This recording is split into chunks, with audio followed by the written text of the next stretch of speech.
Welcome back to The Unlock. This is a channel we built exclusively for financial advisors. This is Ben with Benefits. I guess today it's Ben with Benefits. Joined today by Ben White, Senior Director of Public Policy at Pontera. Ben, welcome to the show. Great to be here. Thanks, Ben. So we've had a handful of conversations in recent months about the opportunity set for financial advisors in the defined contribution retirement space. But we haven't spent a ton of time focusing on actual participants who could be clients for these advisors, right? So you and your team at Pontera conducted a survey of participants in defined contribution retirement plans, which is 401ks, 403bs, 457bs, all the numbers, I guess. What is the objective here? What were you trying to learn? Yeah, it's a great point you make. I think a lot of the conversation in this space historically has been on the value add for the advisor, but at the end of the day, these are client-driven demands. And so what we set out to do by surveying, individual people, clients themselves, and I can go into detail about the makeup of the survey population, but to your point, all of the participants in the survey are also participants in employer-sponsored retirement plans, is to understand from their point of view sentiment responses and how they're feeling, not just about their retirement preparedness, but also to be able to compare advised participants to not advised participants. And we think that's kind of a first of its kind exploration. To your point, there's plenty of research out there showing the value of advice from sort of a dollars and cents perspective. We really wanted to tackle the sentiment side of the equation and ask people how they're feeling and then have that apples to apples comparison in terms of participants who have an advisor and those who don't. And there was some really good data in here. Some of it was very intuitive and some of it was a little counterintuitive. So I want to dive in a little bit. So you said 70% of participants without an advisor would like more professional help. So people, and I think one of the themes I got here was that there's a lot of things that go into a retirement planning process that participants are overwhelmed by, right? And I think one of the things that we take for granted in the finance industry is that sometimes from the outside looking in, just normal, regular people who don't pay attention to this stuff on a daily basis like us, it can often look like hieroglyphics to them, right? It's very difficult to understand your risk tolerance, your asset allocation, where your money is supposed to be, the tax implications, all this stuff. So what did you find for why retirement savers are so overwhelmed by this process? Yeah, you're spot on. I think financial literacy has long been an emphasis across financial services, but especially in defined contribution plans because, we've seen this shift in America towards individual responsibility in retirement planning.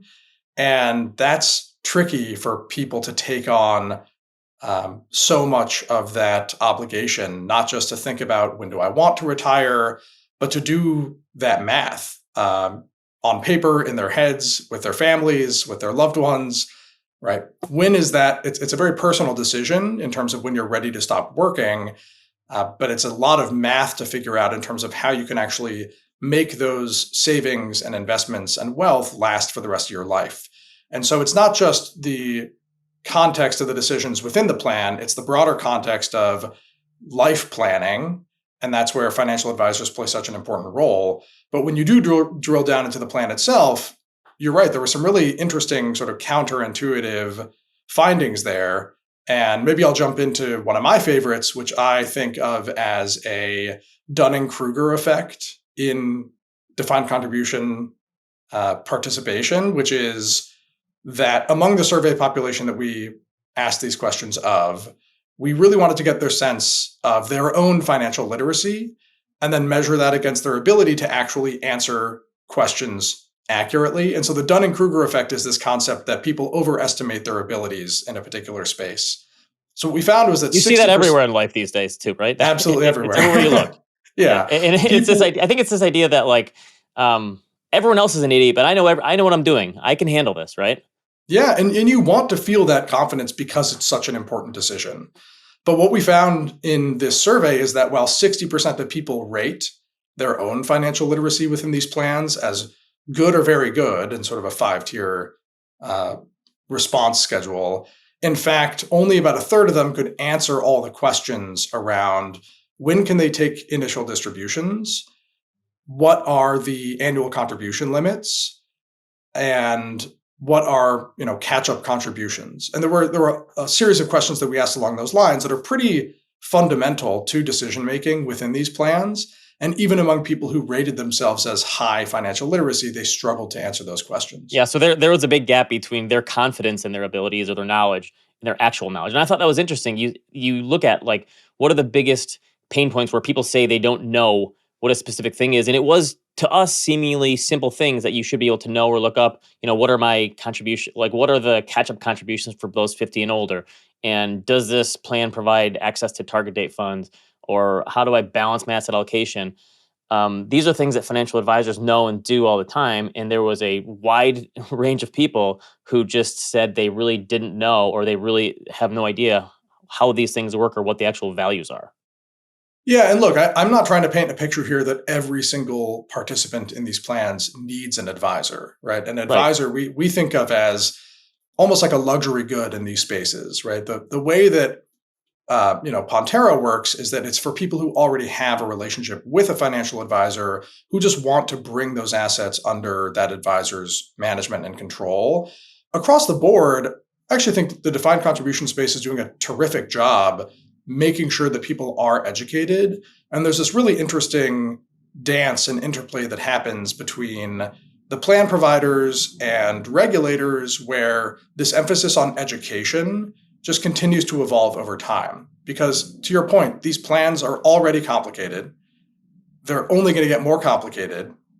And there is a certain amount of responsibility, I think, within the plan to at least provide people with that degree of education. And I do think the plan ecosystem itself does a really good job of that. So just want to make sure we're not, you know, bashing Yes. No. the defined contribution Yes. system. It does a very good job for the vast majority of people. I agree. And not everyone needs a financial advisor in one of these plans or outside of one. And some people, and I think the 401k space has evolved amazingly in the past 10 to 15 years of default contributions to target date funds. There's automatic step ups in your savings, automatic rebalancing. So many of these plans have great features. So some people would say, why do I need to have an advisor? And to your point, a lot of people don't. If they feel comfortable just saying, I'm going to put it on autopilot in a target date fund or an asset allocation that's set within the parameters of that I can set and rebalance. But what do you think for the people who are overwhelmed or the people who do have it in a relationship, what can third party advisors provide in this space? Yeah, I think of it as three sources of value. And I mentioned earlier, there is a lot of research out there, statistical research on the value of advice. Right? I think of the Vanguard surveys. JP Morgan Chase does a great job sort of assessing the delta, the alpha of advice that is provided in terms of the actual balance of the investments. But from a retirement standpoint, first thing is confidence, right? These are incredibly important life decisions that people want to make from a position of strength. And that's not just about the balance that's in the account, that's about understanding where it fits in to your broader financial life. And that's lends to point number two, which is the holistic nature. Right? It's not a data point in our survey, it's actually a census data point, which is that among households that have defined contribution accounts, they hold between 30 and 40% of their net worth in those assets. And so for people who are looking to make really important life choices with confidence, getting holistic advice that doesn't leave these critical assets on the sideline is necessary. And the Right. It's a big third, chunk of most people's net worth, right? That seek out it advice. is. I mean, when you think Yeah. about wealth building in America, it's like home equity and retirement accounts. Right. For the vast And majority of people, you're right.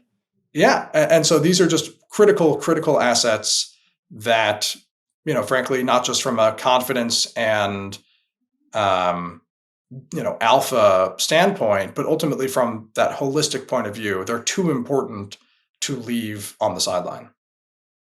So you have this chart in here that's really cool, and it shows like how would you rate the difficulty in these tasks? And you ask people who have advisors and people who don't have advisors, and there's this gap in them, and it's risk tolerance and asset allocation and tax implication and selecting investments and all these things.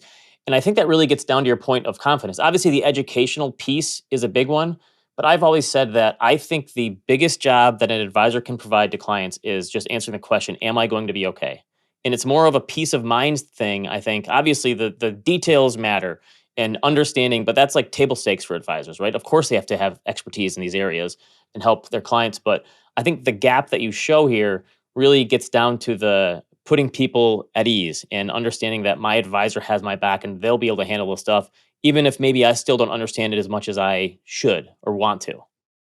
Yeah, I was actually watching one of your recent episodes where you highlighted an example of a win for an advisor being actually convincing their clients that they could spend money, right? And I think obviously in the context of a retirement account, that's not really the point because there are restrictions on spending money out of those accounts. But when you have that holistic point of view and you're able to sit down with a client and explain to them their situation, you can instill that confidence that empowers them to make decisions that are, enriching for their lives. Yeah, and to your holistic point, it could be that, hey, listen, your 401k retirement numbers you're way better than we thought you'd be. It's okay to spend elsewhere, not have to worry about playing catch up there or something. Yeah. Um, so I want to get in on the education piece. So again, you have like the most confusing features in a 401k plan. Like how have you seen the education piece evolve for advisors in this space? Because this didn't really used to be a thing. And I know that there's all these terms people throw on for it these days. Financial wellness and whatever it is. Um, but there didn't used to be a ton of advisor help in this space. So how do you see that educational piece evolving, and where do advisors fit into that? Yeah, it's actually a big part of why we wanted to run this survey was to dig into the specific nature of questions that participants had about these accounts. So much of the value that advisors provide their clients is asking the right questions to understand where the client feels like they could use more help. And so when you dig into those examples that you mentioned earlier of how do advised participants rate themselves relative to unadvised participants across these really important factors like what is my risk tolerance, we'd love for advisors to go and download this report and take a look through those numbers and incorporate that into the conversations that they're having with their clients, right? It's not just, hey, do you want help with this account or how can I help you in more ways? It is, hey, are you thinking about the timing of when you want to retire and the fact that perhaps your plan now includes a lifetime income feature, and how are you thinking about that decision, right? So we would love for advisors to take a look, dig deep and incorporate some of these findings into the conversations that they're having with their own clients. I also find it interesting to think about the different stages of the investor life cycle that you go through in terms of the young people that are just getting started and learning saving habits, the sort of middle age when you've got things more on autopilot and it's about making sure you're on track for these things. And then you have the retirement stage, which we have so many baby boomers, millions and millions of them entering all the time. I think the number I always cite is 10,000 baby boomers retiring every single day between now and the end of the decade, right? And that is a huge shift as well, going from, hey, I've been saving on my own. I'm fine, right? I can do it DIY. I pick a few funds or a target date fund. I increase my savings occasionally. I get the company match, all this stuff. Building wealth, not easy for everyone, but for a lot of people, that is actually the easy part. Then you have the transitional phase into retirement, and it's like, oh no, I'm jumping out of the plane without a parachute. I no longer have income coming in from my job. I have to now take this mindset from being a saver to a spender. And that is very difficult. And I think that's when the advisor relationship really kicks in and things really start to matter. So I'm curious how that whole idea fits into getting into these people and being along with them on that journey to help them in the transitional phase that they freak out on. I think you're exactly right. I think the rollover has historically been such a critical point in people's lives and kind of a fraught point too. It's the one of the most important decisions you'll ever make. It's up there with getting married or having kids, right? When are you ready to stop Only a having finance person would say that, of course, but I think you're right. Good luck convincing like my wife of that. But I think you're right. It's a huge decision in mapping out the next whatever 2 to 3 decades where you're in retirement, and this stuff is very important, and the importance only grows because this is for most people It's the only thing that really matters to you that you can, figure out which path you're going to go down. Yeah, and I think we've had this assumption for a long time that people, to your earlier point, are sort of comfortable guiding themselves up until that point, and it's only at that point that they will begin to seek advice.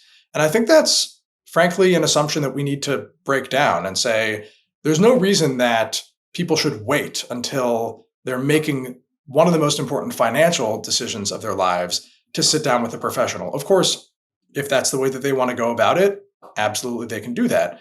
But increasingly, and this is where demand for services like Pontera comes in, people want to start working with advisors before they retire, not only so that they can understand how to go about making that decision, but so that they can maximize the assets and the wealth that they're building up until that point.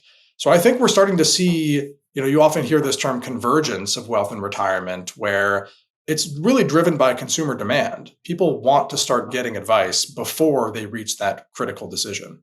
And the point you have in here, you said something like 77% of Americans would be open to paying for professional workplace help, right? If they decided that they needed it. And I think this is why it's so important for advisors to think downstream like that, as opposed to thinking like we're only going to work with people who have $1 million or who are going to be retired or whatever. Is that a lot of people would take your advice if you gave it to them, and eventually they grow into being a bigger client over time. These Henrys, I guess, is the idea, and I think the 401k space is a perfect, like, fertile ground for that type of building that type of relationship. I think it's right. It is, I think, for people, in my generation of millennials, the largest source of wealth that we have, right? People are delaying home ownership, people are staying renters for longer. And where are they building assets over time? Yeah, it's in brokerage accounts where they're doing self directed investing, but it's also in the workplace where uh, it's not only the complexities within the plan, it's also the dynamic nature of our economy, such that people are building pockets of wealth in different places over time as they accumulate jobs, right? People don't work at the same company for 40 years anymore. They might work, jump from job to job every 3 to 5 years. And every time they do that, they're building a new pool of cash, a new pool of investments that they've built up over time within that Hopefully, plan. not selling out of their 401k and taking the money or something, right? Hopefully not. And that's why portability is such a big emphasis in Washington of how do we make this system carry people through their financial lives so that they're not leapfrogging from place to place and cashing out. Yes. So I've talked to a handful of people on this show who are very bullish on the 401k space as a way for advisors to grow their businesses. Obviously, the wealth management channel understands this, right? And there's been a lot of consolidation in this space. There's a lot of heating up competition, right? It's not like these places are just going to sit there and get the money all ready for you, then hand it over to you, the advisor. You have to like kind of get in there, and a lot of places have realized that. Maybe you could just give us a sense of the landscape here for advisors who aren't really into this space. Like, what are they dealing with if they try to burst into the 401k space to gain clients? Yeah, well, look, I would say in the first place, it's going to be client driven, right? So it all starts with understanding whether or not your client actually wants help with these accounts. And like we've talked about, it's not for everybody, right? It tends to be for people who have already accumulated a lot of net worth within these plans and are just sitting there thinking to themselves, this is too important to not seek advice on. But I think it's important also to look across the landscape and identify, you mentioned Henry's, look at trends on Reddit. Where are people coming up with new strategies to build wealth? And then at what point in that strategy are they going to want to meet with you and sit down and think about, okay, here's how I've gotten myself to financially independent, retire early, but oh, now I'm 40 years old. I have this, large pool of wealth that I've earned by eating rice and beans every day for the past 20 years. How is it that I actually make this last? I think that's like a really interesting, almost cultural perspective to take into account. Like meeting people where they are means staying on top of not just the systems that we've built to help people save and plan over the long run, but how people are engaging with them and how people are finding new and exciting ways to build wealth within these tools. I think there's a lot of opportunity to get in touch with those people and build new clientele. Any other big final takeaways or surprises from your survey results that you'd like advisors to understand? Yeah, one of my favorites, you mentioned counterintuitive off the jump here. I think quite often people assume that for clients who are seeking professional advice, there's this sense of like, I just don't want to touch this. I'm just going to trust this to a professional. I'm too busy with my day job, with my family. I don't want to have to think about making these decisions for myself. In fact, what we found is the opposite is true. And again, this is why we wanted to go into sentiment. The reality is that people who are advised on their 401ks are actually more engaged with those plans than people who are not. And by engaged, I mean how frequently are they checking their balances? How well do they understand the fees and the funds that are available to them within those plans? Again, I find that to be a really interesting dynamic where instead of people saying, I'm handing this off to my advisor so that I do not have to think about it, they actually become more engaged in the context of the plan and make better use of the options available within that plan as a result of that advisory relationship. Interesting. So yeah, the educational component really is kicking in, and it sort of gets them off the couch to actually go and do something and utilize it, right? Yeah, and I think that's why, at Pontera, we think of this as a win win across the whole ecosystem. It's a win for the client, it's a win for the advisor. It's also a win for the record keeper and the plan because the plan is designed to offer, safe but obviously highly beneficial options to its participants. And now that we are seeing a wider variety of assets coming into the plan, I mentioned lifetime income, right? People are keeping their money in the plan for a longer period of time. And so, for the plan who has an interest in continuing to manage assets on behalf of its clients and continuing to have that relationship with the client, an advisor's ability to get the client more engaged in the plan actually creates better value for that plan and their client relationship because they're coming together in a stronger way, the client and the plan. So it's just a really interesting, this is why we think it's such an untapped and um, exciting space is that it's kind of a structural phenomenon that 401ks are held away. It's not as though we set out to design the system and say we don't want people to be able to get advice on these assets. We just said no, they're going to save them through their employer and they'll go get financial advice elsewhere. But by being able to complete that circle, we think we're creating a stronger retirement system for everybody. So we made it this far without really going into detail about Pontera, like who you are and what you do and how you help advisors and clients alike. So just give us some background on Pontera and what it is you guys do. Yeah, so Pontera is a technology platform that enables advisors to manage clients' held away assets like 401ks. And what that means is uh, historically, when a client would come to an advisor and say, hey, I have X amount of dollars in my 401k, can you help me? The advisor would either say, sure, bring in some paper statements and I'll write down some to dos for you on a sticky note and charge you a fee for that service. Or in some instances, and this depends on regulatory status, the advisor would actually take the client's login credentials and go to their custodial website and log in and manage that account. But there were compliance implications associated with that. So, having operated in the space for about a decade, Pontera built a platform that facilitates the interaction between an advisor, a client, and the client's participant account such that the advisor never accesses the client's account, doesn't have the ability to initiate withdrawals or transfers or changes of beneficiaries or contributions. All they can do is within Pontera's platform, which is a separate and distinct platform, view the client's balances and available assets within the plan and communicate rebalancing instructions within those assets. So it's really a purpose built solution that allows advisors to incorporate 401ks and other employer sponsored retirement assets into that holistic plan. We also integrate with a lot of portfolio management tools so that that holistic service can really be provided in one place. Right. So the idea is a client might have a brokerage account, an IRA over here, a Roth over here, a 401k over here. We want to look at it as one big bucket, not as separate entities. So you can create an asset allocation across the whole broad range of investments as opposed to just one or two pieces, and then you're piecemealing them together. I'm curious how difficult it was to break into this space and how much pushback there was in terms of trying to gain access to these accounts. Has it been an uphill battle for you guys?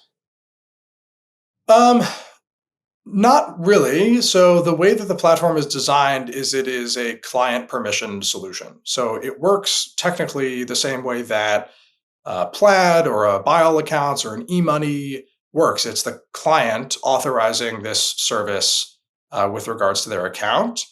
And so we've been able to build the platform with client permission and really get strong buy-in across the ecosystem. Obviously it takes some time to convince all parties to get on board, but we really believe that when you put the client at the center of a system and create value, that value can be shared in by everybody. Perfect. Tell everyone who's watching where they can find your survey and then where they can learn more about Pontera. Yes, you can find the survey and more about Pontera on our website, pontera.com. And we're really excited to be in this space to continue to deliver value for advisors and their clients. And thanks for having us on the show. Perfect. Appreciate it, Ben. If you are an advisor, subscribe to our newsletter. It's advisorunlock.com. We're sharing everything you need to know about business, how to get ahead, how to stay ahead. Subscribe to the Unlock YouTube channel as well, and we will see you next time on Ben with Benefits.